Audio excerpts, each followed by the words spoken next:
that is use of non conventional source of energy. अब conventional source of energy या non conventional source of energy क्या होते हैं? Conventional source होते हैं पुराने तरीके, कन्वेंशनल मीन्स योर ओल्ड वे, और नॉन कन्वेंशनल क्या हो गया आपके लिए? द न्यू वे, जो आप बेसिकली करते हो। अब यहाँ पे पहले अगर बात करें, इंडिया किसके ऊपर डिपेंडेंट था? India was dependent on the thermal power and the hydro power plant. Thermal power plant और हाइड्रो पावर प्लांट, थर्मल में बेसिकली हम क्या करते हैं? कोल को यूज करते हैं, और हाइड्रो में हम पानी को यूज करते हैं। और दोनों ही चीजों का एनवायरमेंट के ऊपर क्या है? नेगेटिव इफेक्ट है। मीन्स अगर हम बात करें, दोनों ही क्या करते हैं? लाइक प्रॉपर ढंग से, मतलब कि हमारे एनवायरमेंट को सही यूज नहीं करते। जैसे थर्मल पावर प्लांट है, थर्मल पावर प्लांट किसको यूज करता है? कोयले को यूज करता है, कोल को यूज करता है। तो जब ये कोल को यूज करते हैं, इस कोयले का मतलब कि सबसे बड़ा इफेक्ट क्या पड़ता है? अगर हमने इसकी ऐश को प्रॉपर ढंग से डिस्पोज ऑफ नहीं किया, अगर हमने इसे सही ढंग से नहीं किया यूटिलाइज, तो उस सिचुएशन में बहुत ज्यादा एनवायरमेंट के ऊपर नेगेटिव इफेक्ट पड़ेगा। कैसे? अगर मैंने इस ऐश को प्रॉपर्ली डिस्पोज ऑफ नहीं किया, अगर मैंने इसे पानी में डंप किया, तो उससे क्या होगा? पानी पोल्यूट हो जाएगा। अगर मैंने अर्थ के अंदर डंप किया, तो अर्थ की फर्टिलिटी खराब हो जाएगी। और अगर मैंने इसे क्या किया? एयर में कर दिया, तो इसके पार्टिकल्स एयर में सर्कुलेट हो जाएंगे and it will create the breathing problem. And even अगर आपको ये बात पता हो कि जब आप कोयले को यूज करते हो, तो उससे CO2 निकलती है। इसलिए कभी भी जहाँ पे कोयला यूज किया जाता है, वहां पे बंद नहीं किया जाता कमरा। तो यहाँ पे कोल को अगर यूज किया गया है, तो CO2 इमिट होगी, विच is a greenhouse gas. और ग्रीन हाउस गैस के हमें सबको पता है इफेक्ट क्या है। एंड जब हम बात करते हैं हाइड्रो पावर प्लांट्स की, जो पानी से बिजली को प्रोड्यूस करते हैं, तो हाइड्रो पावर प्लांट की सबसे बड़ी प्रॉब्लम क्या है? जैसे ये रिवर है, इस रिवर के बीच में उस टरबाइन को लगाया जाएगा, तो उसके नेचुरल फ्लो ऑफ वाटर को ये क्या करते हैं? हमेशा इंटरफेयर करते हैं। यहाँ पे मेन प्रॉब्लम आती है, जो पानी का नेचुरल फ्लो है, ये उसमें इंटरप्शन क्रिएट करता है। तो इस तरीके से ये एनवायरमेंट में क्या करता है? एक तरह से डिस्ट्रप्शन प्रोड्यूस करता है। बिकॉज अगर हम बात करते हैं, ये जो कन्वेंशनल सोर्स ऑफ एनर्जी है, लाइक थर्मल पावर प्लांट, और उसके अलावा अगर मैं बात करूं, थर्मल पावर प्लांट के अलावा हाइड्रो इलेक्ट्रिक प्लांट, इन दोनों में प्रॉब्लम क्या है? ये नेचर एनवायरनमेंट के अगेंस्ट है कहीं ना कहीं। तो आपको क्या करना चाहिए? इस थर्मल और हाइड्रो इलेक्ट्रिक प्लांट के अलावा आपको फोकस करना चाहिए non conventional source of energy के ऊपर, जिसके अंदर कौन से आते हैं? लाइक विंड पावर, जहाँ पे विंड की स्पीड बहुत तेज है, आप वहां पे विंड पावर को यूज कर सकते हो। जहाँ पे सन की रेज बहुत आती है, वहां पे आप सोलर रेज को यूज कर सकते हो फॉर जनरेटिंग द इलेक्ट्रिसिटी। तो strategies of sustainable development, page number 172 of your NCERT. तो फर्स्ट पॉइंट आपको क्या बोला हुआ है कि use of non conventional source of energy. India, as you know, it is hugely dependent on the thermal and the hydro power plant to meet its power need. मतलब India किस पे dependent है? India is dependent on the thermal and hydro power plant. यहाँ पे तुम्हारा 1 mark का question बन सकता है कि कौन से कन्वेंशनल सोर्स ऑफ एनर्जी है जो इंडिया यूज करता है? One is a thermal power plant, second one is a hydro electric plant.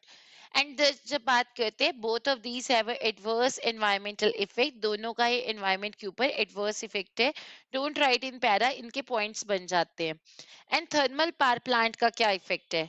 It emits मतलब ये काफी, मतलब कि वो जो निकलती है इनसे large quantities of CO2, carbon dioxide, which is a greenhouse gas. Obviously उससे ओजोन लेयर पे या ग्लोबल वार्मिंग पे बहुत इफेक्ट आएगा।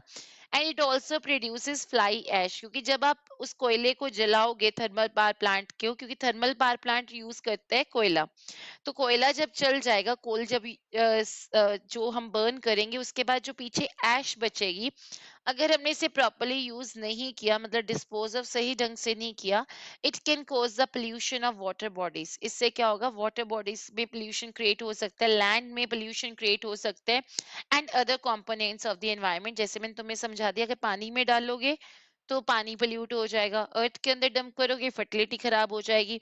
और अगर आप बेसिकली ऐसे ही छोड़ दोगे तो हवा में पार्टिकल्स आ जाएंगे, it will create the breathing problem. तो हाइड्रो इलेक्ट्रिक जो प्लांट्स है वो क्या करते हैं, हाइड्रो इलेक्ट्रिक प्लांट्स प्रोजेक्ट्स जो बेसिकली करते हैं, they always like inundate that the forest and interfere with the natural flow of the water in the catchment areas and the river basins। मतलब in simple words अगर मैं कहूँ तो ये जो नेचुरल फ्लो ऑफ वाटर है, इसमें अगर हम बीच में एक टरबाइन लगाते हैं तो उससे जो नेचुरल फ्लो ऑफ वाटर है ये उसमें इंटरफेरेंस करते हैं। और उसके अलावा यहाँ पे क्या है, जो विंड पावर है, तो आपके सामने ऑप्शन क्या है कि अगर ये थर्मल पावर प्लांट, ये अगर हम बात करते हैं हाइड्रो इलेक्ट्रिक प्लांट, अगर ये इतने एनवायरमेंटल फ्रेंडली नहीं है तो हमारे पास क्या ऑप्शंस है अपनी इलेक्ट्रिसिटी को प्रोड्यूस करने के। We can use the wind power, we can use the basically sun rays, solar rays as a good example of the conventional but cleaner and greener energy sources. But अभी तक इन्हें इतने level पे इनका experiment नहीं हुए, इनको explore नहीं किया गया because of the lack of the technological devices. अगर सोलर एनर्जी की बात करें, it is very costly. Wind power की बात करें, वो भी बहुत कॉस्टली है और इतना टेक्नोलॉजिकल एडवांसमेंट हमारे इंडिया में नहीं आया है। दैट इज अ रीजन इन्हें अभी इतना यूज नहीं किया जा रहा है। बट एक प्रपोजल है कि इन्हें हम यूज करके क्या कर सकते हैं, इलेक्ट्रिसिटी को जनरेट कर। The next way for the sustainable development, next technique जो है सस्टेनेबल डेवलपमेंट की, वो है एलपीजी एंड गोबर gas in the rural area. अब बेसिकली पहले क्या होता था कि जब हम रूरल एरियाज की बात करें, वो ज्यादातर क्या यूज करते थे, यूज द वुड। तो वो बेसिकली वुड्स को यूज करते थे, जंगल से लकड़ियां काट के लाते थे, उन्हें जलाते थे। और जो काउ डंग होते हैं उसे जलाते थे, बायोमास एज अ फ्यूल, बहुत सारी चीजें यूज करते थे। अब इसका बहुत एडवर्स इफेक्ट है। अगर आप वुड कट करके ला रहे हो तो सबसे पहली चीज इसका इफेक्ट क्या पड़ेगा, डिफॉरेस्टेशन। मतलब अगर आप जंगल से लकड़ियां काटते जाओगे तो ऑब्वियसली जंगल में तो पेड़ ही नहीं रहेंगे, डिफॉरेस्टेशन होना शुरू हो जाएगा। एंड हमने नाइन्थ एट्थ नाइन्थ क्लास में बहुत अच्छे से पढ़ा है, जो ट्रीज होते हैं उनकी रूट्स हमेशा मिट्टी को संभाल के रखती है। और अगर फ्लड्स आते हैं तो वो इतनी मिट्टी नहीं बहने देती, बट अगर ट्रीज नहीं होंगे तो सारी मिट्टी बह जाएगी। तो उस सिचुएशन में अगर हम बात करते हैं कि अगर आप वुड को यूज करते हो तो deforestation is not a good, मतलब कि गुड थिंग। तो एनवायरमेंट के ऊपर क्या हो रहा है, नेगेटिव इफेक्ट। डिफॉरेस्टेशन होने से क्या हो रहा है, जो आपका ग्रीन कवर है, हरियाली है, वो क्या हो रही है, कम हो रहा है ग्रीन कवर। और ग्रीन कवर के कम होने से एक तो जब CO2 एब्जॉर्ब करते हैं ये सारे ट्रीज, तो जब ट्रीज नहीं होंगे तो ऑब्वियसली क्या होगा, आपके जितना भी CO2 प्रोड्यूस हो रहा है वो एब्सॉर्ब नहीं होगा, तो वो एनवायरमेंट के अंदर रहेगा and that will create a breathing problem, O2 का लेवल डाउन चला जाएगा। तो यहाँ पे आप क्या करते हो, अगर आपके ट्रीज नहीं होंगे प्रॉपर ढंग से तो यहाँ पे क्रिएट होगा एयर पोल्यूशन। तो यहाँ पे जब हम बात करते हैं कि जो ये विलेजेस के अंदर यूज किया जाता है, ट्रीज को कट करके वो यूज करते हैं, that is not a good habit. तो इट इज असेंशियल है कि आप रूरल एरियाज के अंदर भी आपको सस्टेनेबल डेवलपमेंट के ऊपर फोकस करना चाहिए। और यहाँ पे आपको क्या प्रपोजल दिया गया, प्रपोजल ये आया कि अगर आप बेसिकली रूरल एरियाज के अंदर, मेन प्रॉब्लम क्या है कि आप वुड को यूज करते हैं, तो आप उनको एलपीजी सिलेंडर, मोदी जी के जब इलेक्शंस आए थे तो वहां पे क्लियरली था, कई लोग ऐसे, मतलब विलेजेस से जो मैंने ऐड देखी थी उसमें ये शो किया जा रहा था कि हमारे लिए चूल्हा उन्होंने दिया है, सस्ता चूल्हा, हमें फ्री गैस चूल्हा कनेक्शन प्रोवाइड किया है, तो I I will vote for Modi. तो यहाँ पे जब हम बात करते हैं, एलपीजी गैस सिलेंडर बहुत ज्यादा मतलब कि जरूरी था वहां पे देने के लिए, क्योंकि it is a clean fuel. तो अगर ये क्लीन है तो बेसिकली ये एनवायरनमेंट में प्रॉब्लम क्रिएट नहीं करेगा। वन मोर थिंग, चाहे इसके अंदर नहीं लिखा हुआ, बट पहले जब वो लकड़ियां जलाते थे ना, आपने देखा अगर हो तो विलेजेस के अंदर जो लकड़ियां जलाते हैं तो वो ना एक पाइप से उसके अंदर फूके मारते हैं ताकि वो लकड़ी जले हवा से। तो जब वो जो लेडीज जो उसके अंदर मतलब कि फूक मारती है उस पाइप के अंदर, पता है उससे कितनी अस्थमा की प्रॉब्लम्स क्रिएट होती है, क्योंकि वो कहीं ना कहीं सिगरेट ना पी के भी उस धुएं को अंदर अपने एब्जॉर्ब करती है। तो that is not a good for their health. काफी जगह प्रॉब्लम्स क्रिएट हुई, इसलिए मोदी जी ने क्या किया था, वहां पे एलपीजी गैस सिलेंडर प्रोवाइड करने का सोचा। इससे एक तो ये हुआ कि उन औरतों को एक इंडिपेंडेंस मिली, जहां पे वो बीमारियों से अपने आप को फ्री रख सकती है। और दूसरी चीज, it is a clean fuel, और इससे क्या होता है, एनवायरमेंट के ऊपर भी पोल्यूशन नहीं क्रिएट होता। पोल्यूशन ये नहीं है कि पोल्यूशन हमेशा क्रिएट होता है बाइक चलाने से, एक्टिवास चलाने से, कार चलाने से। हमारे जितने भी घर है, हर घर में अगर लकड़ी जलती होती तो हर घर से पोल्यूशन क्रिएट होता। तो यहाँ पे फोकस किया गया कि आपने एलपीजी गैस सिलेंडर क्या करने हैं, प्रोवाइड करने हैं। वन मोर थिंग, गोबर गैस प्लांट। लाइक काउ, हर घर में वहां पे एक गाय भैंस होती है, तो गोबर तो ऑब्वियसली जो होता है वो निकलता है। Cow dung is always present at every morning. तो यहाँ पे जो गोबर गैस प्लांट को इस्टेब्लिश किया गया, उन्हें गोबर गैस प्लांट बनाने के लिए बोला गया। इससे क्या होगा, गोबर गैस प्लांट क्या करता है, केटल डंग को यूज करता है ताकि वो एनर्जी को प्रोड्यूस करे। और साथ ही साथ जो उसके अंदर ना, प्लांट के अंदर केटल का वो जो डंग वो सुबह होता है वो डालते हैं, गैस प्रोड्यूस होती है जिसे एज अ फ्यूल यूज करते हैं। और इवन इस गोबर गैस प्लांट के लास्ट में जो लेफ्ट आउट बच जाता है, तो उसको कहते हैं slurry, which is very important question and very interesting fact to know. Slurry बचता है, ये स्लरी बेसिकली क्या होता है, एक तरह से ऑर्गेनिक फर्टिलाइजर है, very good organic fertilisers and soil conditioner की तरह काम करते हैं। जो लास्ट में गोबर गैस प्लांट के लास्ट में जो लेफ्ट आउट रह जाएगा, जो पार्ट बच जाएगा, ये भी कोई वेस्ट नहीं है। आप इसे अपने फार्म्स में डालो, it is a very good organic fertiliser and a soil conditioner, जो सॉइल की फर्टिलिटी को अप करने में क्या करते हैं, हेल्प करते हैं। तो इस तरीके से आप अपने नेचुरल रिसोर्सेज को सही ढंग से यूज कर सकते हो। So now we will read from the NCRT, and LPG and gobar gas in the rural area, ये हम पढ़ रहे हैं। This is another strategy. So household in the rural areas, they generally use the woods and dung cake and other biomass as a fuel. And this practice has a several adverse implication, like अगर आप ये basically wood को use करोगे, deforestation होगा, reduction of the green cover होगा, and cattle dung waste होगा, and air pollution होगा। मतलब आप अगर गोबर गैस की बात करते हो, अगर गोबर गैस प्लांट नहीं है, तो आप डेली उस गोबर गैस को क्या, गोबर को क्या कर रहे हो, फेंक रहे हो, तो वो वेस्टेज ऑफ कैटल डंग है। एंड एयर पोल्यूशन भी होगा, क्योंकि ऑब्वियसली डिफॉरेस्टेशन है, तो CO2 तो एब्जॉर्ब हो नहीं रही, ऊपर से आप लकड़ियां जला जला के CO2 प्रोड्यूस कर रहे हो।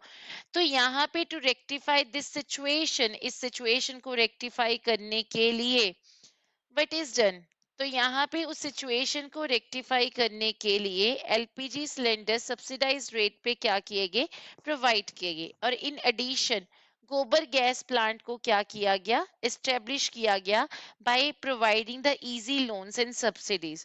और जब बात करते हैं एलपीजी की, it is a clean fuel, और इसको बेसिकली इसने हाउस होल्ड पोल्यूशन को बहुत लेवल तक कम किया। पहले घर में लकड़ियां जलती थी, धुआं होता था, CO2 एमिट होती थी, और ब्रीदिंग प्रॉब्लम्स क्रिएट होती थी। एंड गोबर गैस प्लांट की बात करें तो बेसिकली उसमें काउ डंग को या कैटल डंग को डाला जाता है, और गैस प्रोड्यूस होती है जिसे एज अ फ्यूल यूज किया जाता है। और स्लरी जो लेफ्ट ओवर जो बच जाता है, it is a good organic fertiliser and a soil conditioner. Well, development की नेक्स्ट स्ट्रेटेजी की बात करते हैं, तो उसमें कौन सा आपका आता है, that is a CNG in the urban area.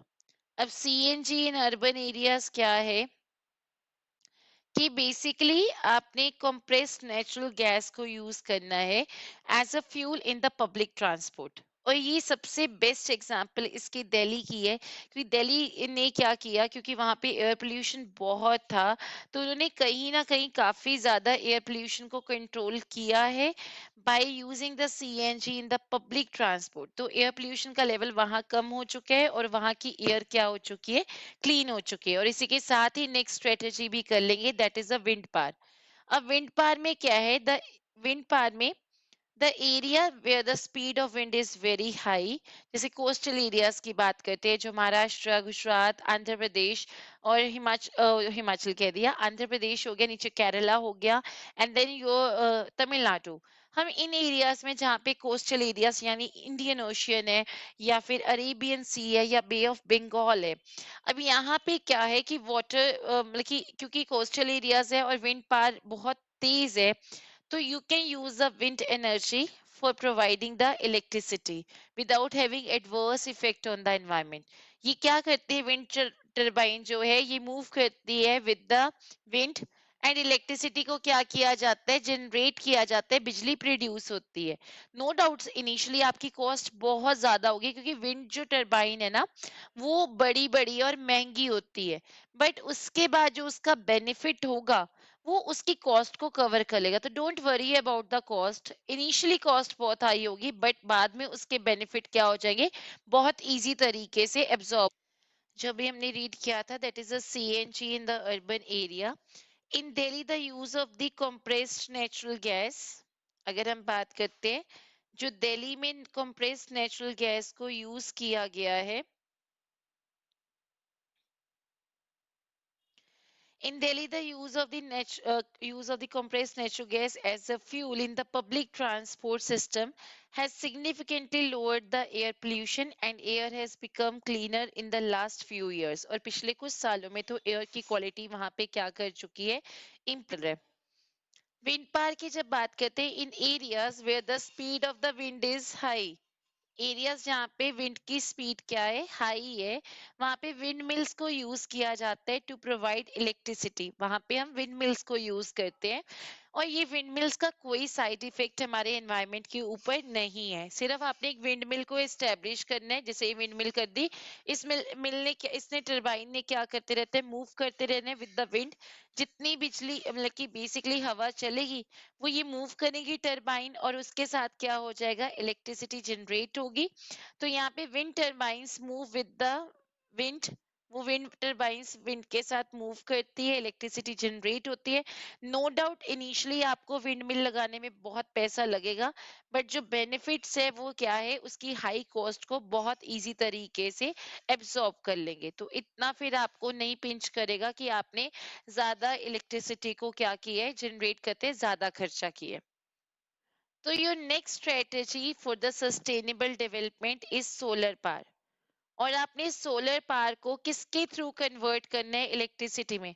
सनरे है, और हमारे यहाँ पे तो बहुत ज्यादा, India is blessed with such a climate कि यहाँ पे हम सूरज देखते हैं, सन को देखते हैं। बाहर काफी देश है जहाँ पे आपको सूरज कितने दिनों तक नहीं दिखता, because of the winter season. हमारे यहाँ पे विंटर्स में भी हार्डली पिछले साल 1 या 2 दिन या 5-6 दिन आप नहीं देखते, लेकिन उसके बाद सन रेज प्रॉपर हम देखते हैं। इंडिया एक ऐसी जगह है जहाँ पे लाइक सन एनर्जी बहुत है। हम कितने अपने कपड़े हम धूप में सुखाते हैं, बाहर के लोग तो लॉन्ड्री में कपड़े सुखाते हैं, हम अपने अनाज को सुखाते हैं, मसाले सुखाते हैं, मम्मा गर्मियों में अचार भी डालते हैं, सारा धूप में सुखाया जाता है, पापड़ सुखाए जाते हैं, सब कुछ। इवन हम अपने आप को विंटर्स में सुखाते हैं, मतलब हम खुद धूप सेकते हैं। तो जब हम बात करते हैं कि सोलर पावर इतना ज्यादा है इंडिया में, इतनी क्वांटिटी में solar energy in the form of the sunlight, और हम इतना यूज करते हैं, हमने फोटोसिंथेसिस जो फंक्शन था वो हमने बचपन से पढ़ा हुआ है कि फूड क्या, जो सन रेज है उससे प्लांट्स क्या करते हैं, अपना फूड जनरेट करते हैं। तो यहाँ पे क्या है, यहाँ पे प्लांट्स, हम जब बात करते हैं सोलर रेज की, तो अपने फोटोवोल्टिक सेल्स को क्या करना है, यूज करने। और ये सेल सोलर एनर्जी को, सन रेज को इलेक्ट्रिसिटी में कन्वर्ट करते हैं। जब वो इलेक्ट्रिसिटी में कन्वर्ट करते हैं, तो it is a best way कि आप अपने देश में इलेक्ट्रिसिटी की प्रॉब्लम को क्या कर सकते हो, सॉल्व कर सकते हैं। और वैसे भी तुम्हें पता होना चाहिए कि हमारे इंडिया के मिड से ही क्या करते हैं, ट्रॉपिक ऑफ कैंसर निकलते हैं। तो ये ट्रॉपिक ऑफ कैंसर ये वो बेसिकली लाइन है जिसके ऊपर ना सन रेज क्या करती है, डायरेक्ट पड़ती है। तो यहाँ पे अगर हम बात करें मिड ऑफ द इंडिया जहाँ पे सोलर एनर्जी इतनी ज्यादा है, या वैसे भी उन एरियाज में जहाँ पे सन रेज डायरेक्ट पड़ती है, तो वहां पे हम क्या कर सकते हैं, इलेक्ट्रिसिटी को जनरेट करने के लिए हम सोलर एनर्जी को यूज कर सकते हैं। And specially those areas which are very मतलब कि फार अवे, जहाँ पे हम बेसिकली इलेक्ट्रिसिटी को with the help of the grids, with the help of the lines, power lines हम नहीं पहुंचा सकते, हम तारों की हेल्प के साथ वहां पे इलेक्ट्रिसिटी नहीं पहुंचा सकते, तो it is better, it is a best option कि आप उन रिमोट एरियाज के लिए, उन दूर के इलाकों के लिए सन जो सोलर एनर्जी है वो कंसेप्ट आप लेके आ सकते हो। And this technique is totally free from pollution, और इस टेक्निक में कोई भी पोल्यूशन वाला कंसेप्ट नहीं है। तो जब हम Okay, solar power through photovoltaic cells. India is naturally endowed with the large quantities of the solar energy in the form of the sunlight. Means India में बहुत sunlight है, we are blessed, हमारे पास ऐसा climate है, हम 12 महीने में से 12 महीने ही sun को क्या करते हैं, face करते हैं। सर्दियों में भी और गर्मियों में, गर्मियों में तो कुछ ज्यादा face करते हैं, बट सर्दियों में हमें अच्छा लगता है कि धूप है। We use it in a different ways, हम डिफरेंट वेज में यूज करते हैं, हम कपड़े सुखाते हैं, ग्रेन सुखाते हैं, बहुत सारी agriculture goods, various items for the daily use, हम कितने मसाले सुखा के आते हैं, हम पापड़ सुखाते हैं। We also use the sunlight to warm our self, जब ठंड आती है तो हम खुद को भी गर्म रखने के लिए हम धूप सेकते होते हैं। Plant use the solar energy to perform the function of the photosynthesis, जो हमने बचपन में पढ़ा हुआ है। Now with the help of the photovoltaic cells, solar energy को बेसिकली कन्वर्ट किया जाता है इलेक्ट्रिसिटी में। ये सेल क्या करते हैं, स्पेशल काइंड ऑफ मटेरियल को यूज करते हैं ताकि वो सोलर एनर्जी को क्या करे, कैप्चर करे, और उस एनर्जी को ये कन्वर्ट करते हैं इन द इलेक्ट्रिसिटी। ये टेक्नोलॉजी एक्सट्रीमली यूजफुल है रिमोट एरियाज के लिए, या उन प्लेसेस के लिए जहाँ पे supply of electricity through grid और पावर लाइन इज इधर नॉट पॉसिबल, और इट इज वेरी कॉस्टली। मतलब जहाँ पे आप तारों के साथ, हमारे यहाँ पे तो मतलब वो है ना, इलेक्ट्रिसिटी की वायर्स जो बड़ी बड़ी सी तारे ग्रिड सी है, यहाँ पे पॉसिबल है, लेकिन जिन एरियाज में पॉसिबल नहीं है वहां पे सन की एनर्जी को आप क्या कर सकते हैं, यूज कर सकते हो। And this technique is totally free from the pollution. अब इंडिया, यहाँ पे 1 मार्क का क्वेश्चन फिर बन गया कि इंडिया ने क्या, कौन से एफर्ट्स लिए। इंडिया ने बहुत एफर्ट्स लिए to generate the power through the solar, and India is leading the international body called the International Social Alliance। यहाँ पे तुम्हारा 1 मार्क का क्वेश्चन बनता है कि इंडिया किसे लीड कर रहा है, बेसिकली इंटरनेशनल सोलर अलायंसेस को लीड कर रहा है ताकि वो सोलर एनर्जी से इलेक्ट्रिसिटी को क्या कर सके, जनरेट कर सके।